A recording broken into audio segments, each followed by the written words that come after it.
Je fais comme beaucoup de nos confrères, c'est que je commente cette semaine l'annonce par Éric Besson d'un grand débat sur l'identité nationale. En fait, je m'interroge sur l'aspect diversion de cette opération qui me semble assez clair. Finalement, on a les chiffres du chômage qui sont désastreux, il y a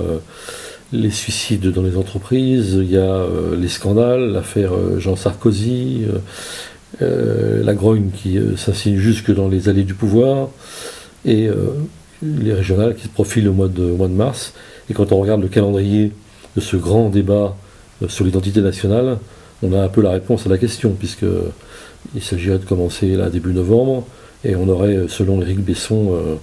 des conclusions, synthèse, un grand colloque en février, c'est-à-dire un mois avant les régionales. On peut imaginer que d'ici là, on aura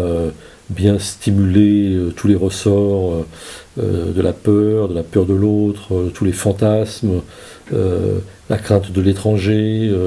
On aura relancé le débat sur le communautarisme, sur le voile, sur la burqa, enfin tout ce qu'on peut imaginer,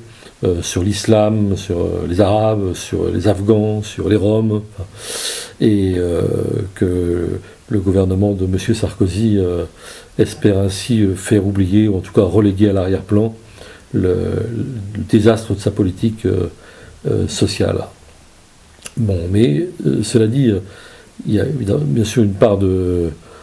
énorme de cynisme dans cette histoire, mais c'est un cynisme qui n'est pas gratuit, ce n'est pas que du cynisme. Quand on entend Frédéric Lefebvre, le porte-parole de l'UMP, dire ce qu'il faut défendre, c'est la douce France, chantait Charles Trenet, on s'interroge quand même sur la profondeur des convictions nationalistes de tous ces gens, parce que Douce France, comme chacun sait, c'est une chanson qui date de 1943, c'est pas tout à fait innocent, donc il ne s'est pas trompé ni de symbole ni d'époque, Frédéric Lefebvre,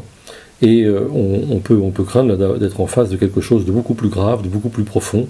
et en particulier, moi je ne suis pas du tout d'accord avec ces gens de gauche qui disent il faut mener le débat, il ne faut pas le laisser à la droite, etc., et qui invoquent les mannes des grands historiens, Brodel, Duby, etc. Le problème, justement, c'est que Brodel et Duby n'ont jamais été ministres de l'Intérieur,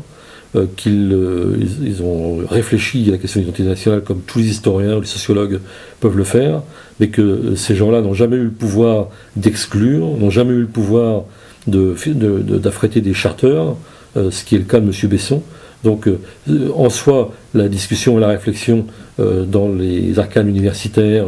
au Collège de France, dans les livres, dans les études, est évidemment tout à fait légitime, mais ça ne peut pas être mené sous l'égide d'un ministre